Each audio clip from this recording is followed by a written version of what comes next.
Tolee botaayee gaaf deebiin wajjin gochuudhaaf eeyyamamoo ta'uu keessaniif galatoomaa. Yeroo jijjiiramaa sana abdiin uummata Oromoo maal fakkaata ture? Abdiin namoota hedduu akkam ture? Akkamitti madaaltu isin waan yeroo san ture? Achi haa jalqabnu. Gaafa jijjiiramaa suni haalli uummanni keenya keessa ture atis beektu gammachuu guddaadha. Kan namni abdachaa ture gidiraan silaa bara 150 keessa turame hundumtuu inni hiikkataa dimokiraasiin hin dhufaa.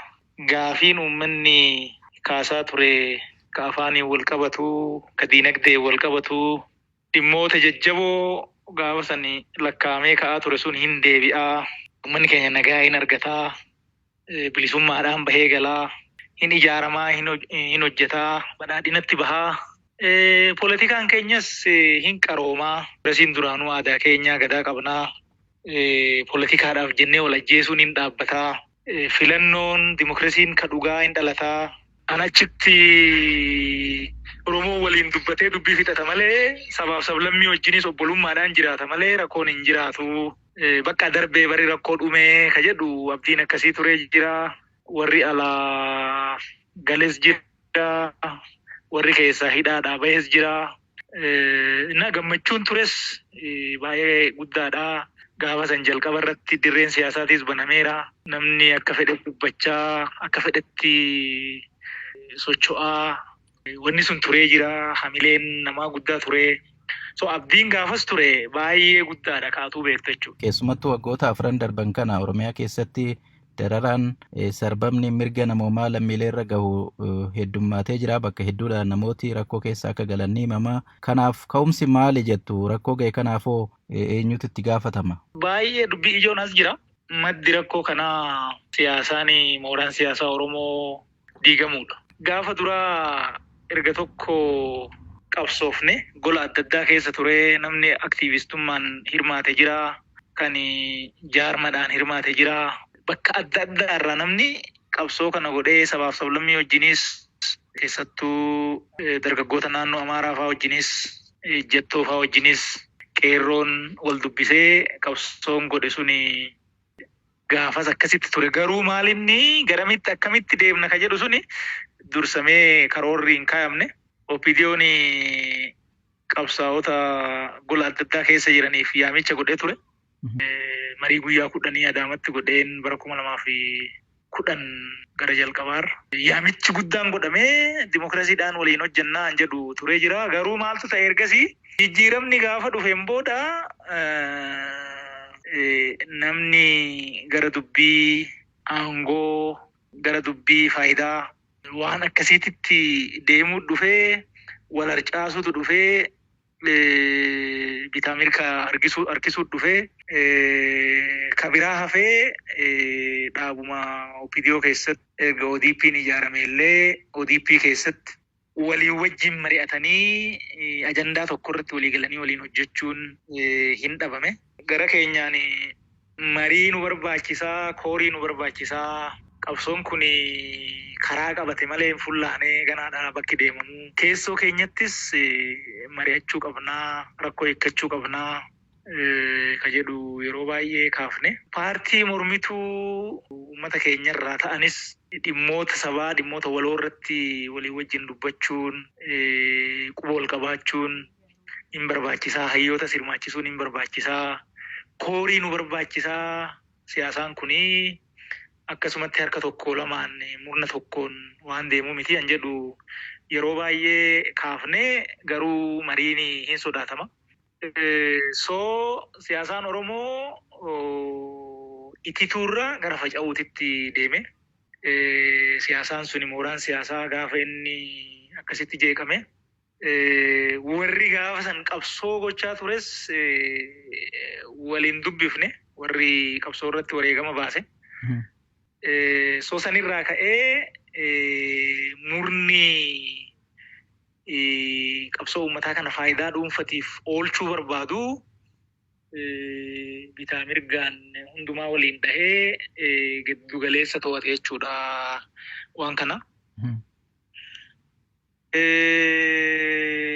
Achirraa ka'ee gaafa duraa akkan duratti siin jedhe qabsoon Oromoo karaa nagaa qabsoo karaa nagaatiin injifateedha.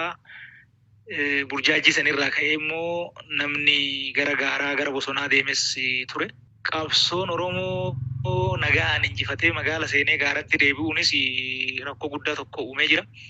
Inni jeequmsa dhalee jeequmsi suni warra gidiraa sabaatiin nagaduu fi akka malee carraa gaarii uume. Akkasitti deemee qabsoon Oromoo duubatti deebi'ee uummanni Oromoo kan silaa waggaa 150 qabsootti wareegame caala immoo erga injifatee booda ganaa deebi'ee kisaaraa gadadootti deebi'ee jechuudha. Kanaaf itti gaafatamaan eenyu yoo naan jette namni gaafa sanii qabsoo uummata Oromoo gama adda addaatiin hoogganaa ture namuu agasaatitti anayyuu dabalatee gaafatama qaba. Akka malutti gara malutti hin geggeessine. Gaafatamni guddaan immoo mootummaa bira jira jechuudha. Mootummaan aangoo harkaa qabaa, riisoorsii harkaa qabaa. Waan kana bilchinaan yaadee tarsiimoo baasee mooraan qabsoo kun akka ititu gara dimokiraasiitti uummanni akka cehu gochuu irratti gaafatama guddaan isa bira ture. Ammoo warri mootummaa keessa ture marii hin jaalanne. Fakkeenyaaf ani bara 2011 irraa kaasee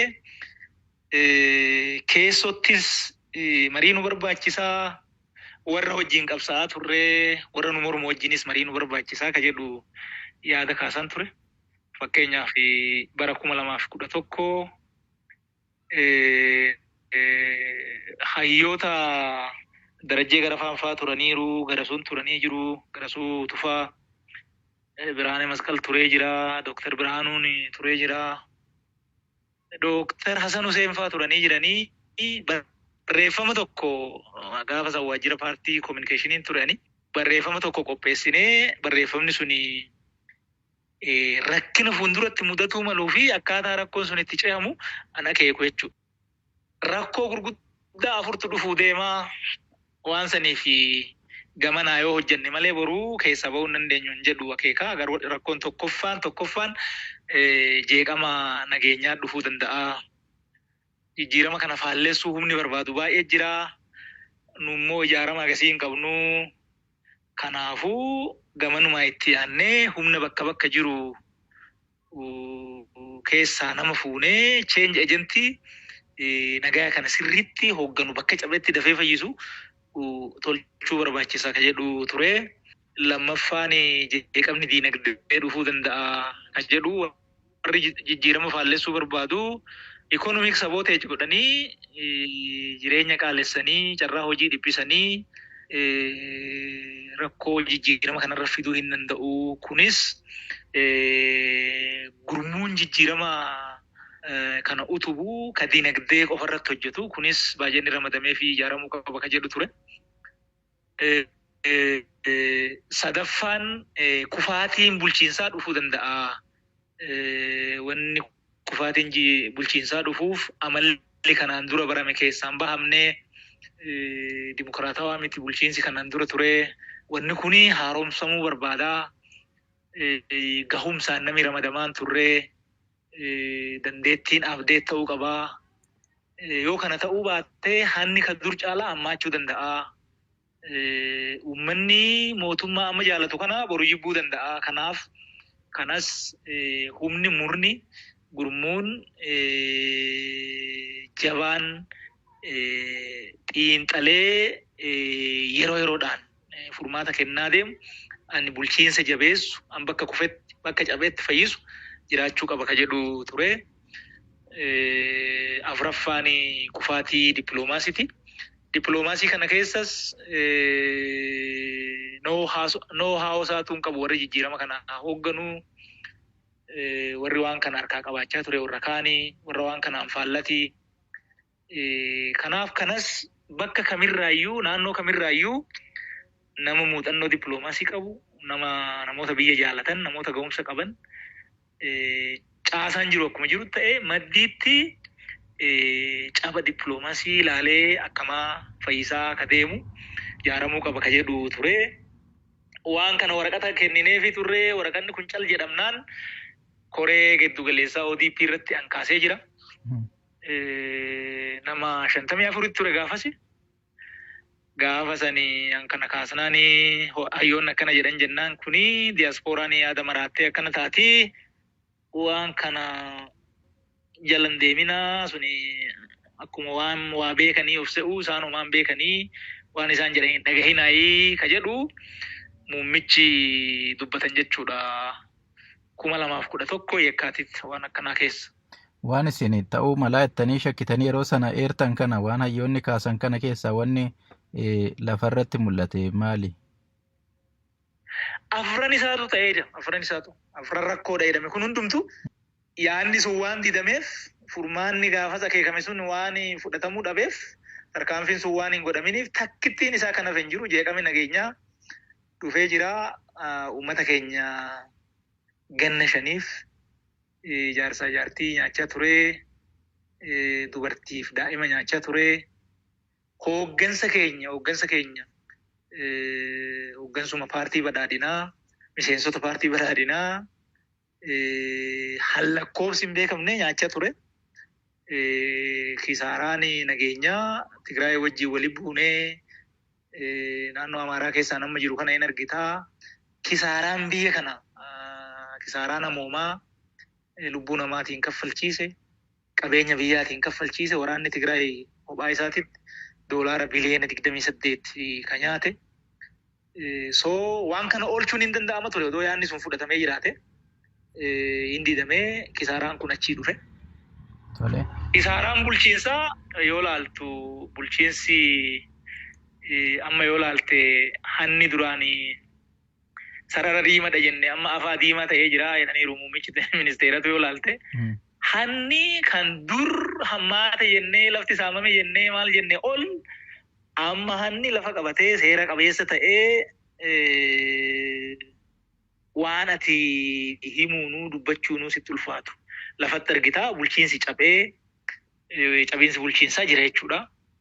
Cabeensa diinagdee waan atu argitu kana hojii dhabdummaan samii gahee jira.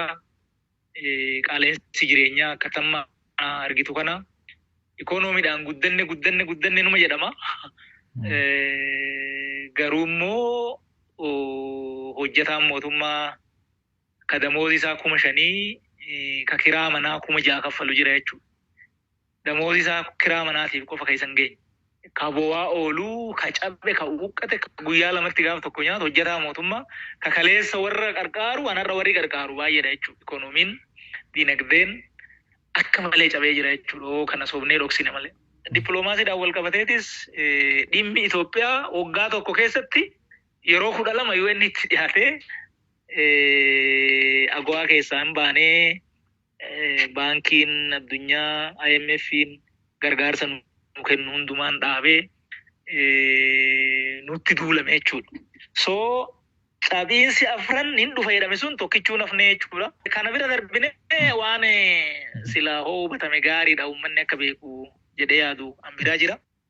Bara 2012 gaafa ODP diignee badhaadhina ta'uuf deemnu Adaamatti koreen jeddu galeessaa madda walaabutitti wal geenye bakka muummichi jirutti rakkoo jijjiirama kanaa wajjin wal qabatee deemu 4 kaasanii dabalee. Tokkoffaa jijjiirama kanatti abbaan goonee abbaa jijjiirama kanaa eenyu han jedhu kana sirriitti ifa goonee warra jijjiirama kana keessatti gatii baaseef beekamtii galata galchuun hin barbaachisaa.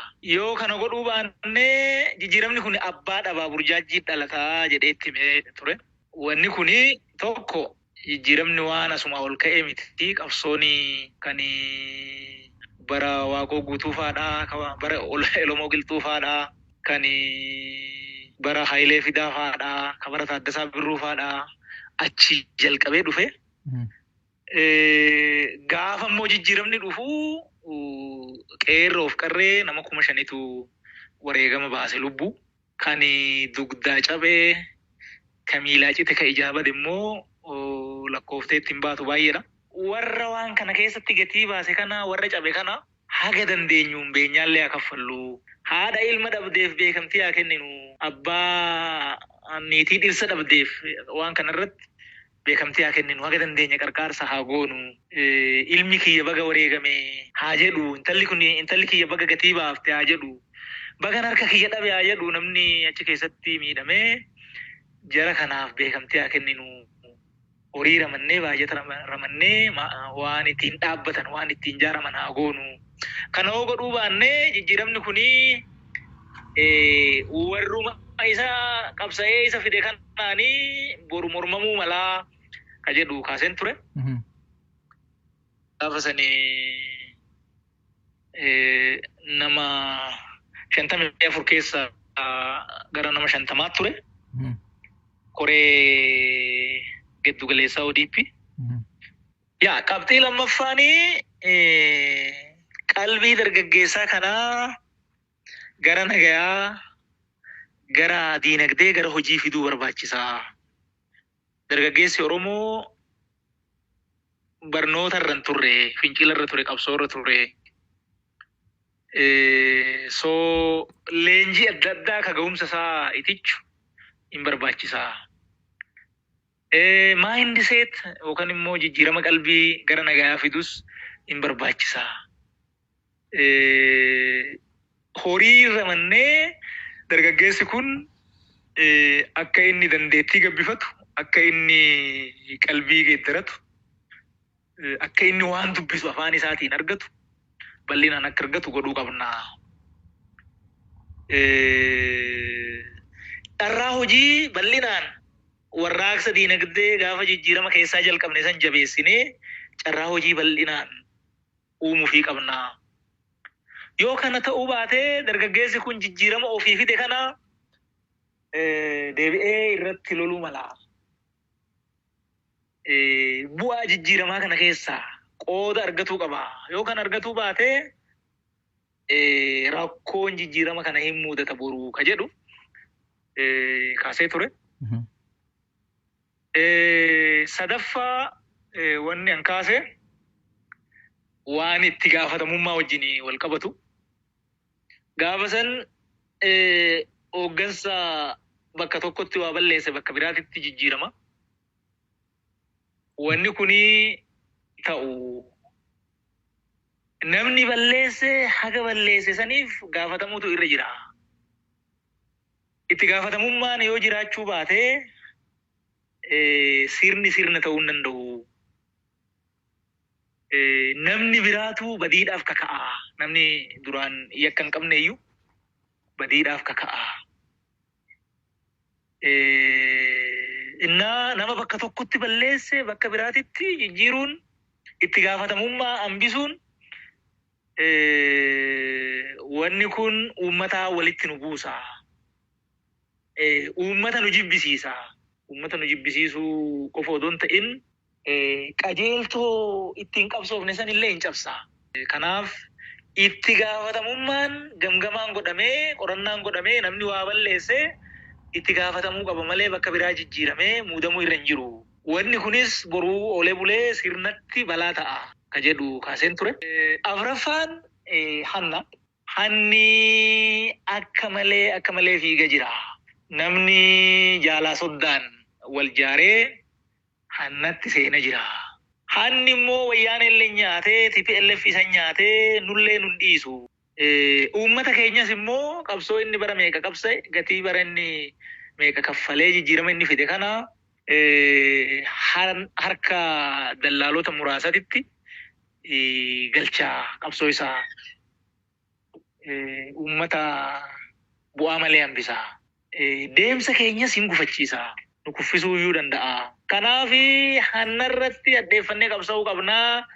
Kana godhuu qabnaa. Kana godhuu baannanii hin deemnaa garuu fullaanuu ka jedhu kaaseen ture muummichi ministeeraan jiru. Yaadi kun sirriidha jedhanii turanii tarkaanfii garuu fudhannee achumaan dhiisan. Wanni jettan sun hunduu ta'eera amma. Wanni jenne hunduu ta'eera. Isin bakka bu'aa uummataati taniin alammoo hangaa olaanaa federaalaati tarii haala Oromiyaa keessa jirutti deebina. Akkamitti ibsitu haala amma Oromiyaan keessa jirtu isin akka bakka bu'aa uummataa tokkootti? Haalli amma jiru waraana. Bakka baay'ee waraanni jira. Waraana keessa maaltu jiraachuu akka danda'u immoo namuu hin beeka jechuudha. namni nagaa achi keessatti hin ajjeefama. Namni achi keessatti namni nagaa hin dararama. Namni nagaan bahee galuu hin danda'u mirga wanni jedhan hin jiru. Ammoo gamaa gamana wal ajjeesus obboleeyyanuma. Warruma kaleessa karaa nagaa wajjin qabsaa'aa turetu gartokkeen mootummaa keessa jira, gartokkeen immoo gaara jira. Obboleeyyan kaleessa wajjin qabsoo godhee jijjiirama fideetu har'a immoo wal ajjeesuu jira. Uummanni keenya waggaa 5 du'aa ture haga meeqa akka du'e lakkoofsaan meeqa akka du'e illee lakkoofnee harkaan qabnu jechuudha. Amma Gaazaa keessatti waraanni erga ga'ee booda waraana san keessa Israa'el nama meeqa du'ee warri Filisxeem nama meeqa du'ee achi keessaa meeqa dubartii meeqatu daa'immanii an jedhu kun lakkaa'amee beekama. Dhumaatiin Oromiyaa keessatti ta'e mana hiyyeessaa meeqa gubatee lubbuu nama nagaa meeqa baddee qabeenya meeqa saamamee nama meeqatu qaama hir'atee han jedhu kana namni lakkoofsa beekee sitti mun jiru jechuudha. Oromiyaa keessatti waan bara kamuu ta'ee hin beeknetu amma ta'uu jira jechuudha. Akka bakka bu'aa uummataa tokkotti baay'ee nama dhukkubsa. Kan biraa kanuma wal qabatee mariin mootummaa Itoophiyaa fi waraana bilisummaa Oromoo gidduutti Taanzaaniyaatti marsaa jalqabaallee marsaa lammaffaallee tureera. Yeroo mariin kun qaamolee lamaan kana gidduutti jalqabu miira akkamii uumee ture isin akkamitti ibsitu marimti jalqabuu isaa sana? Gaafa mariin jalqabaa eegalamu sun garba gurraachatti uummata dubbiseen ture. Dhaamsi uummanni qabu gubannee jirraa rakkannee jirraa adaraa waaqaa lafaa marii kanaa akka inni milkiin xumuramu godhaa. Mariin kun dhumuu baannaan jiruun keenya duraanuu hin jiru baduuf taana. Adaraa waaqaa lafaa jedhanii dhaamsi uummanni an bakka bu'e uummanni an mariisise natti hime kana. Uummanni Oromoo an biyya keessa jirus ka biyya alaa jirus marii marsaa tokkoffaas marsaa lammaffaas wal ajjeechaan obboleeyyanii kun uummata kana akka sabaatitti hin cabsaa. Namni tokko immoo wanni kuni Oromoodhaa fi bakki amma jirru balaa guddaadha. Keessaa diigamnee jirra. Alarraa immoo yakka murni hannaa kun raawwateen mootummaa Oromummaa taranyaa jedhamaa jirra. Odoo rakkina meeqa keessa jirru cubbuu yakka maqaa keenyaan dalagameen immoo obboleeyyan keenya biratti jibbamnee jirra. Adagaan as deemu baay'ee guddaadha. Balaa guddaadha. Kanaaf Oromiyaa keessatti araarri dhufee nagaan bu'uu qaba. Waadaan gaafa jijjiiramaa seename sun obbolummaadhaan tokkummaadhaan waliin hojjenna. Siyaasa ammayyaa siyaasa dimokraataa geggeessina. Aangoo karaa nagaa walitti dabarsina ka jedhame suni as deebi'ee tooratti deebi'uu qabaa, karaa qabachuu qabaa. Kun ta'uu baannaan rakkoodha. Deemsi jalqabame kuni rakkoo keenya hiikuudhaaf abdii guddaadha. Jabaachuutu irra jira, fulla'uutu irra jira ka jedhu abdii akkasii qabaachaa ture uummanni. Anas dabalatee abduma kanan qabaachaa ture. Mariin kun marsaa lama taa'amee marsaa lamaanuu bu'aa hagas mara waliigaltee irra gaame hin jiru. Mariin kun akka waliigaltee irra hin geenyee fi maaltu sababa ta'e jettu isin rakkoon isaa maali jettanii ibsitu? Waan baay'ee isaa silaa akka marii nageenyaatitti namni waan kanatti qaamni waan kanatti qooda fudhachuu qabu ministeera nageenyaa ture. Akka carraa ta'ee nuyi waan kana bal'inaan maaltu ta'ee akkam ta'ee quban qabu. Haa ta'u garuu maaltu dubbii kana balleessee akkamitti jal'atee eenyu abbaan rakkoo kanaa yoo naan jette akkan duratti siin jedhe an qabsoo karaa humnaa uummata keenyaa fi hin fayyada jedhee namanu. Gaafa erga uummanni karaa nagaa mo'atee gaaratti deebinu sirrii miti jedhee dubbadheen ture. Ammallee nagaa malee waraanni nu baasa jedhee namanu. Haa ta'u garuu dubbii gallaallu Erga dubbiin karaa fe'eenuu akka fe'eenuu waraanni seenamee bakka amma geenyu kana gahamee dubbiin kun bakka hin taaneen hin baasuu karaa nagaa fixannuu jedhamee erga daandiin jalqabame booda akka wanni kun gufatu ka godhe mootummaa dheeree nama jechuudha. Mootummaan keessa jiru kana. Sababni isaa immoo sababa lama. Tokkoffaa mootummaan an keessa jiru kun ani mataan kiyya jaallan keenya ka biraa wajjin rakkoo keessa jirraa teenyee mari'annee furmaata goona jedhee anuu namni wajjin jiru. Irra deddeebiin kadhannaan mariidhaaf banaa miti manni.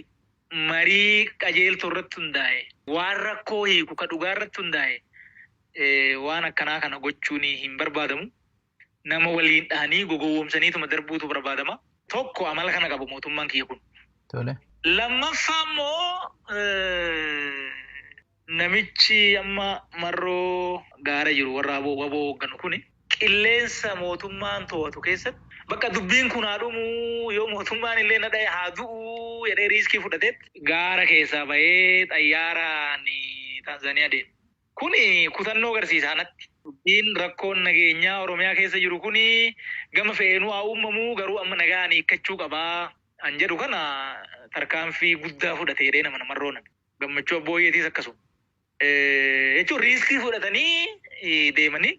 Haa ta'u garuu bariituu mariin Taanzaaniyaatti eegalame jedhamee garana ololatu oofamuu eegale jechuudha.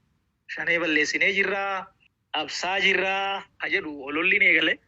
Ololli eegaluu qofa odoo hin ta'in waraanni bakka jiru hunda waan dur hin jirretu kanaa deebi'ee waraana waggaa 5 hin dhumin yeroo marii san keessatti fixuudhaaf dhamaatiin godhame jechuudha. Kuni gama tokkoon kana yoo laalu ani mootummaan dubbichi akka mariidhaan dhumu waan barbaade natti hin fakkaatu. Walajjecha obboleeyyanii ka duraan ta'eefis ka ergasii as ta'aa jiruufis wanni natti akeeku numa bira rakkoon jiraa jedhee nama na jechuudha. Akka qaama biyya bulchaa jirutti isin badii kana keessaa hagam qulqulluudha akka hooggansa olaanaa biyya kana taatanitti. An dura sitti mee jira gaafa dubbiin kun karaa irraa goru eenyutu itti gaafatama gaafa jettu anuu keessumin jiraa siin jedheera. Rakkoo ga'e kanaaf anillee irraa qulqulluudha. Maa gaxurii keessatu ani keessa hin jiru jechuun danda'u. Haa ta'u immoo an keessoo keenyattis waan an erga duratti sii kaasaa ture. Kufaatiin siyaasaa akkamitti nu mudachuu deema. Keessoon keenya yoo mari'annee wal keessattis mari'annee paartii mormituu Oromoo wajjinis mari'annee sabaaf sablammii wajjinuu akkaataa biyya kana itti geggeessinu irratti jenni hunlii mari'annee karaa yoo qabachuu baannee hin kufnaa qabsoon uummataa bilaasha ta'aa biyyiin badaa jaranaa mari'annuu jecha keessatti bara 2011 irraa qabee lallabaan ture. Kana namni miseensa koree giddu galeessaa ODP ta'e hunduu beeka. Rakkoon kun akka hiikkatuuf waan humni kee danda'ee bakka hin danda'etti gochaan ture. Uummata keenyaafis misooma hojjechuu dandeenya. Karaa jedhuun amanee waanan godhe qaba. Gaafa immoo wanni kun karaa irraa jallatu keessatti illee odoon gaaf tokko ittiin bulinnaan biran darbin qabsoo gochaan ture biyya beeka. Erga keessatti dhagahamuu dide immoo baheen dubbadhe alatti bahe. Hin taane wanni kun ka jedhu akkasitti ibsee jira. Anamma bakka biyyi badetti bakka uummanni badetti bilisummaan kophaa hin qabaadhu eessa jira bilisa baasuuf yan jedhu. Wanni an dubbachuu jiru biyya badaa jira uummata badaa jira karaan kun nun baasu bakka erga naa gale. Har'aa miti kanaa gale qaata keessatti dubbachaa turre akka paartiititti naamusa barbaachisa waan ta'eef ta'uu dinnaan alatti baase. Kan biraa egaa mariin kun fashalaa'ee booda tarii mootummaan ibsa baasee ture keessumattuu mootummaan naannoo Oromiyaa waraana marii dide kanaa fi humnaan dadhabsiisnee dirqamsiisnee gara mariititti deebisnaa ka jedhu waraanaan rakkoo kana gara furuutti kan akeeku wayii ibsa bahee ture. Tarii rakkoon kun ammallee mootummaan waraanaan furuudhaaf yaada waan qabu kan akeeku furmaatii dhufuu danda'a gama waraanaatiin. Gama waraanaan ittiin furmaanni hin jiru. Akki keessa deemnee itti dhufnillee furmaanni waraanaan hin dhufa ka jedhu han akeeku miti. Waraanni amma bakka kana ga'e kuni gaafa duraa qeellam wallaggaa aanaa tokko moo lamarra ture. Gaafa dura. Gaafas irraa inuma waraannaa waraanni kuni dubbii kana hin hiikne jechuudha. Amma immoo babal'atee godinni waraanni kun keessa hin jirre almost hin jiru. amma sululta jira jechuudha dhiyoo. Angidaamitti waraanneen ittisin bakka kanarraa waraannee ittisnaa jedhamee wanni yaadamu baay'een oofu. Garanarraayis obboleeyyantu du'aa, garasirraanis obboleeyyantu du'aa jedduutti uummata dararamaa. Wal mo'achuun dhibuu danda'a. Garuu immoo tokko tokko cabsee rakkoo kana asiin fixee nagaan buusawoo jedhee wanni kun waan fagoo oofuu miti. Wanni nu baasu nagaa, wanni nu baasu araaraa. Uummanni keenya boqotu bara baay'ee rakkatee, bara baay'ee gatii kaffalee bakka isa gayaa. Uummanni keenya boqotu ka jedhu ejjennoon ani amma qabu. Waraanaan dubbiin odoo ka dhumuuti silaa qaata dhumaan dhumne. Ammoo seenaan Itoophiyaatis kan agarsiisaa. Silaa waraanni naga buusee Itoophiyaa caalaa wal waraansa waliinii keessa ka ture biyyi kamuu hin jiru. Garuu immoo ammas nagaa hin qabnu. Nagaatu dubbii fixa malee waraanni dubbiin fixu nagaan fidu. Kanaafuu araara barbaachisaa ka jedhu ejjennoon kiyya. Obbo Taayyee Seen waa'ee rakkoo nageenyaa Oromiyaa keessa jiru kana ministeera muummee argattanii tarii qaamaan wajjin haasoftanii beektu waa'ee kana? Qaamaan wajjin haasofnee beekna. Qaamaan wajjin haasofnee beekna. Tokko gaafa abbootiin gadaa karrayyuu dhumansanii argadheen ture. Wanni Oromiyaa irraa isin dhaqqabu gabaasni gabaasa sobaati. Misoomni jedhamullee kijibaan jiru. Wanni nagaa wal qabatee himamus akkasii miti. Uummanni keenya dhumuu jira. Waan bara wayyaan hin ta'in, bara Ihaadigii waan hin ta'in, maatii shanee jedhamee namni tokko namni maatii kee keessaa dhalate shanee dabalamee fi abbaan ni hidhamaa, niitiin ni hidhamti, obboleessi ni hidhamaa hin gaafatamaa. Wanni kuni seenaa biyya kamuu keessa hin jiru. Dararaan Oromiyaa keessatti hammaatee jira. Sarbaan mirga namaa akka malee hamaa jedhee itti himee jira. Seeraan ala nama ajjeesuun jira. Toorcharii bara Ihaadigii godhamu san hagas caalaa fakkeenyaaf namoota abbootii gadaa karrayyuu wajjin qabaman keessaa haga nama 23 qabanii mojotti hidhanii. Odoo qaxaqqaxanuu dabaddabanii namni tokko achitti du'ee reeffi guyyaa 2 wajjin hidhame nama 22 wajjin reeffi. Waan kana hunda itti himee jira. Oromiyaa keessa wanni jiru rakkoodha. Wanni nagaa wal qabatu rakkoodha. Wanni mirga namoomatiin wal qabatu rakkoodha. Wanni misoomaa wal qabatu soba. Oromoon waan argee hin beekne arguu jira jedhee itti himeera. Waan sirreessanii natti fakkaatee omaan goone warri gaafa san nama ajjeesees hin gaafatamne. Warri waan saniin shakkamu hanguma gaafa sarkaa qaban irraarras jiru. Maaliif akka dhiisan hin beeku. Ammoo ergasii gaafa caffeetti maayikiin irra cufan sanii bariituu sanii ani waa barreessee innaan ammas gaafa sana argatanii turani. Gaafa sanis wanni deemaa jiru sirrii miti maa akkana goote naan jennaan. Lakkii ani wanni walitti nu fide karaadha malee wanni irratti wal geenye dhimma uummata kanaati. Ani uummata kana bakka bu'een jira. Uummata bakka bu'aa uummataatii fi ammoo mirgi dubbachuu caffee irratti ukkaamamuun sirriin turre. Dimokiraasii gatii itti kanfalle, dimokiraasii itti hidhamne, dimokiraasii obboleeyyan itti hidhamne. Waan kana namni lafumaa ka'ee ol utaalee ukkaamsu jira kun sirrii miti kanaafan dubbadhe. Dimokiraasiin kanaan duras gaafa adda waa'ee rakkoodha jennee isinuu rakkoodha dimokiraasiin jiraachuu qabaa jettaniituma wajjumaan haasofnee sagantaa keenya irrattis dimokiraasii ijaarrenneetuma barreeffanne. Uummataanis nu filaa gaafa jennee dimokiraasii dhugoomsine jenneeti. Dimokiraasii uummataa goonu dhiifnee ofiifuu wal ukkaamsu jirra. Wanni kun sirrii miti ta'uu ka jedhu. Dararaan uummataa ammaatee jira. Hanni ammaatee jira. Rakkoon nageenyaa ammas dhiira nyaachaa jira. Dubartii nyaachaa jira. Wanni kuni yoo furmaatan argatini maal godhaa aangoo qabna inni as taa'uuni. Maaliif furmaatan argatu ka jedhu itti himee ture. Keessattuu akkaataan naannoon keenya itti hoogganamaa jiru. Waanuma dur godhamu. Waan tarsiimoo hin qabne, waan himaammata hin qabne, waan akkanumaan deemu. Wanni kuni waan biraa hafee, waan amma rakkoo uummataa maal jennu kana hafee, boru sirnaafuu balaadha jedhee itti himee ture. Achirrattis waan ergasii as godhanii hin agarre dubbiin akkuma kaleessa turetti deemaa jira homtuun jijjiirama. Haala amma jiruun rakkoo nageenyaa Oromiyaa keessa jiruun uummata bakka buutan dhaqxanii dubbisuu hin dandeessanii isin deemtanii qaaman kan biraa immoo maatii keessanirra isinirra rakkoon sababa nageenyaa kanaan ga'e jiraa?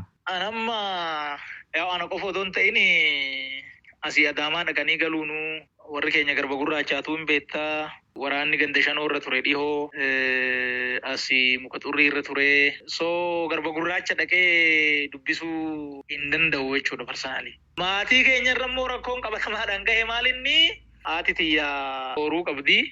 Bakka sanii buqqaatee jirti jechuudha amma magaala jirti. Achitti ooruu siisan irraa waan silaa argachuu qabdu argataa hin jirtu. Buqqaatee baate. Boleeyyan isii firri isii warri gosti abbaa kiyyaa gosti haadha kiyyaa namni baay'een kamanni irraa gubate baay'eedha.